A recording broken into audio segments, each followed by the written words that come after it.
Inaabangan ng taong bayan ang warrant of arrest ni Senador Marcoleta mula Biyernes hanggang sa araw ngayon, no? Hanggang sa araw na ito.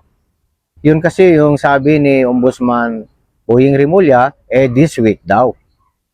Alam niyo mga kababayan, mga kaps, wala pa talagang inilalabas na warrant kay Senator Marcoleta dahil nitong Biyernes lang, no?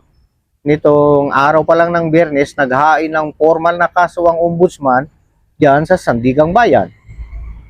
Kaya nga, nakikita pa natin ang Senator Marcoleta sa TV program na Saganang Mamamayan netong Biyernes lang din. Kasi po, mga kababayan, no, mga kaps, magkakaroon pa ng pagsusuri ang mahistrado sa mga dokumento.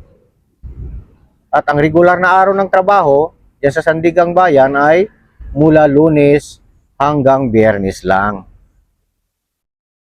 At gayon din, bago mag-issue ng warrant, ay inuobliga ng batas ang mga maestrado ng Sandigang Bayan na magsuri muna at saka gumawa ng kanilang pagpapasya kung may probable cause nga batay sa mga dokumento at ebidensyang isinumite ng ombudsman. At kung makitang balido ang mga isinampang kaso at may sapat na basihan, ay saka pa lamang mag-issue ng warrant of arrest dahil ito ang tungkulin ng korte. No? Ito tanong, mapipigilan pa ba itong pag-issue ng warrant of arrest kay Senator Marcoleta? Maaari lamang hindi agad mag-issue ng warrant ang korte dyan sa Sandigang Bayan ay kung sa kanilang pagsusuri ay kulang. No? Kulang ang ebidensya at makitang hindi sapat. At kailangan pa nilang humingi ng karagdagang dokumento sa taga-usig o naghain ito. So doon pa lang magkakaroon ng parang pagpigil, no, dito sa warrant. So bagamat ang ombudsman ang nagtakda ng probable cause o ng mga ebidensya upang kasuhan ng isang opisyal ng bayan na katulad ni Senator Marcoleta, ay Sandigang Bayan pa rin ang may jurisdiksyon. Sila pa rin ang may kapangyarihang maglabas ng warrant ayon sa proseso. Dadaan muna sa sariling masusi at pagsusuri ng mga maestrado ng Sandigang Bayan at saka sila magpapasya kung may probable cause batay sa mga ebidensyang inihain ng ombudsman.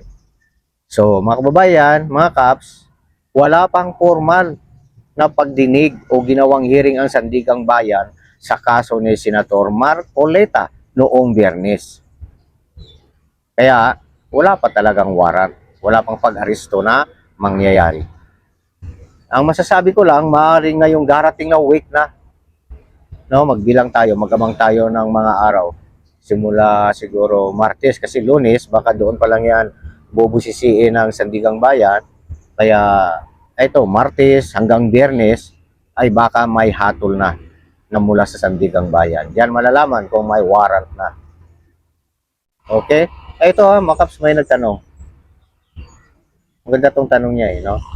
Sa comment na sabi niya, paano kung nakabahagi sa malita ang Sandigang Bayan? Ay, nako na lang. Huwag naman sana, no? Ang lupit nitong tanong na to.